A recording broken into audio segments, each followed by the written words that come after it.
وہ بازار بڑا پیارا۔ بسم اللہ الرحمن الرحیم۔ السلام علیکم ورحمۃ اللہ وبرکاتہ۔ ناظرین، آج کی اس ویڈیو میں آپ حضرات کو ایک حدیث پاک سناؤں گا، جس حدیث پاک میں پیغمبر اسلام جناب رسول اللہ صلی اللہ تعالیٰ علیہ وسلم نے نماز سے فارغ ہونے کے بعد 4 چیزوں سے پناہ مانگنے کی تلقین کی ہے، اور فرمایا رسول اللہ صلی اللہ علیہ وسلم نے ایک حدیث مبارک میں کہ جب تم اپنی نماز سے فارغ ہو جاؤ تو 4 چیزوں سے اللہ رب العالمین کی پناہ مانگو۔ وہ 4 چیزیں کون سی ہیں؟ ایک تو یہ ہے من عذاب جہنم، کہ جہنم کے عذاب سے اللہ سے پناہ مانگو۔ دوسرا یہ ہے من عذاب القبر، قبر کے عذاب سے اللہ سے پناہ مانگو۔ تیسرا یہ ہے کہ موت اور زندگی کی آزمائش سے اللہ سے پناہ مانگو۔ اور چوتھا یہ ہے کہ مسیح دجال کے شر سے اللہ کی پناہ مانگو۔ رسول اللہ صلی اللہ علیہ وسلم کا فرمان مبارک ہے کہ جب تم نماز سے فارغ ہو جاؤ تو اس طرح دعا کرو اور 4 چیزوں سے اللہ کی پناہ مانگو۔ سب سے پہلے اللہ کے رسول نے جہنم کا ذکر فرمایا کہ جہنم سے اللہ سے پناہ مانگو۔ یقینی بات ہے کہ جہنم جیسی ہولناک اور خطرناک جگہ جہاں اللہ رب العالمین انسانوں کو ان کے بداعمالیوں کے نتیجے میں ڈالے گا، وہ بڑی سخت اور خطرناک چیز ہے۔ خود قرآن کریم میں اللہ رب العالمین نے ارشاد فرمایا ہے کہ اہل ایمان مسلمان وہ ہیں جو جہنم سے پناہ مانگتے ہیں، اللہ رب العالمین کی عبادت کرتے ہیں اور جہنم سے پناہ مانگتے ہیں۔ تو جہنم بڑی خطرناک چیز ہے اور جہنم کا عذاب بڑا سخت ہے، اس لیے رسول اللہ صلی اللہ علیہ وسلم نے یہ بیان فرمایا اور ارشاد فرمایا کہ جہنم کے عذاب سے اللہ کی پناہ چاہو، اس بات کی دعا کرو کہ اللہ مجھے جہنم کے عذاب سے بچا لیجیے۔ دوسرا قبر کے عذاب سے۔ قبر یہ انسان کی منزلوں میں سے سب سے پہلی منزل ہے۔ جب انسان اس دنیا سے جاتا ہے، عالم برزخ میں منتقل ہوتا ہے، تو اس کا جو پہلا ٹھکانہ ہے، اس کی جو پہلی منزل ہے وہ قبر کی منزل ہے۔ رسول اللہ صلی اللہ علیہ وسلم نے ارشاد فرمایا کہ قبر کے عذاب سے اللہ کی پناہ چاہو، اس بات کی دعا کیا کرو کہ اللہ مجھے عذاب قبر سے محفوظ فرما دے، مجھے عذاب قبر سے بچا لے۔ قبر آخرت کی منزلوں میں سے سب سے پہلی منزل ہے، اور قبر کے اندر یا تو قبر ہمارے نیک اعمال کی بنیاد پر راحت کی جگہ بنے گی، یا پھر بداعمالیوں کی بنیاد پر عذاب کی جگہ۔ اللہ قبر کے عذاب سے ہم سبھی کو محفوظ رکھے۔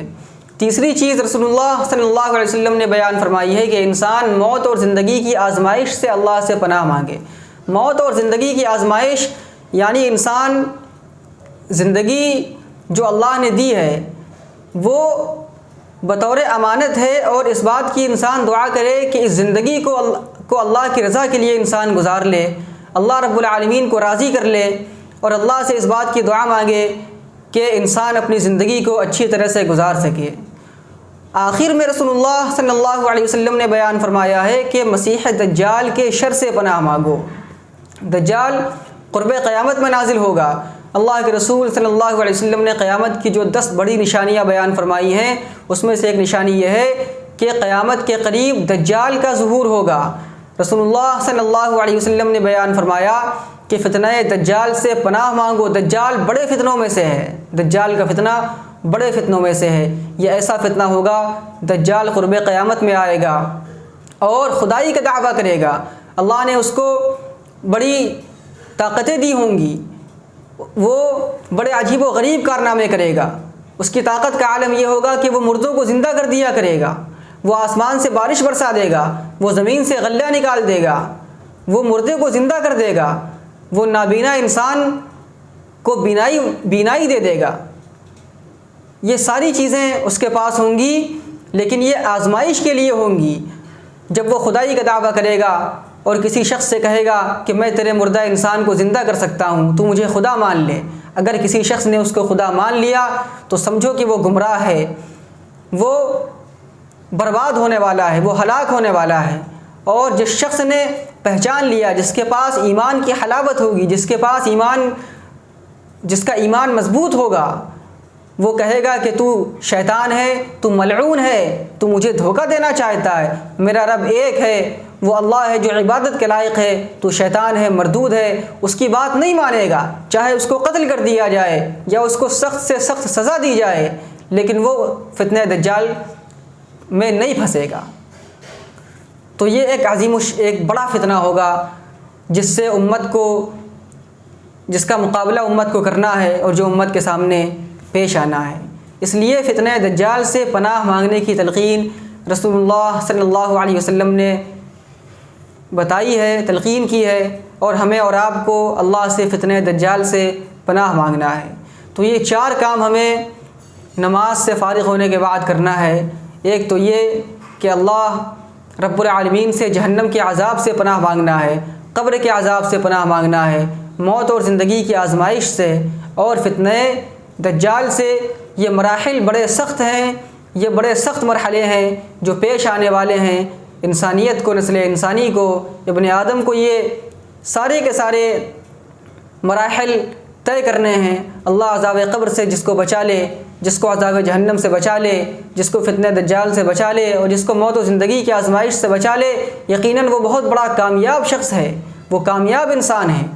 اس لیے ہمیں اور آپ کو حدیث رسول پر عمل کرتے ہوئے ان 4 چیزوں سے اللہ کی پناہ طلب کرنی ہے، اور اپنے گناہوں پر نادم اور شرمندہ ہونا ہے، اپنے گناہوں پر توبہ کرنا ہے، اپنے گناہوں سے اللہ سے معافی مانگنا ہے، اور اس چھوٹی سی زندگی میں جو زندگی ختم ہو جانے والی ہے، جو فنا ہو جانے والی ہے، جو ہمیں بطور امانت کے دی گئی ہے، ہم یہاں جو اعمال کر لیں گے اسی کا صلہ ہمیں آخرت میں دیا جائے گا۔ اس لیے ہمیں اس چھوٹی سی زندگی میں ایسے اعمال کرنا ہے جن سے ہمارا اللہ راضی ہو جائے، جس سے ہمارا رب راضی ہو جائے۔